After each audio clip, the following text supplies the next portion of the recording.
যাই। Ready, roll and action. ভাবি, এই পৃথিবীটা কিন্তু ছোট না, এই পৃথিবীটা অনেক বড়। এই পৃথিবীর যে কোনো এক কোণে গিয়ে ঠিকই আমার জায়গা হবে।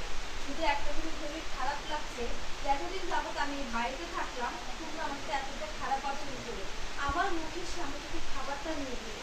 একটা মানুষ কি কখনো এই কাজটা করতে পারে? তোমরা তো মানুষের থেকে খারাপ, তোমরা তো মানুষ না, অমানুষের মতো কাজ করেছো। আর বারবার আমাকে বলছো না প্রতিষ্ঠিত হওয়ার কথা, চাকরি করার কথা। আমি ঠিকই ভাবি একদিন প্রতিষ্ঠিত হব। আর তোমাদের সামনে ভাবি, আমি ঠিকই একদিন প্রতিষ্ঠিত হব। আর আমি আল্লাহর কাছে দোয়া করি সেদিন যেন আমি তোমাদের সামনে আসতে পারি, তোমাদের সাথে যেন আমার ঠিকই দেখা হয়। সেদিন আমি তোমাদেরকে দেখিয়ে দিব যে তোমরা যে কথাগুলো আমাকে শুনিয়েছো, সেদিন আমি তোমাদেরকে দেখিয়ে দিব তোমরা যে আমাকে কথাটা শুনিয়েছো অনেক বড় ভুল করেছো। আমি চাইলেও অনেক বড় প্রতিষ্ঠিত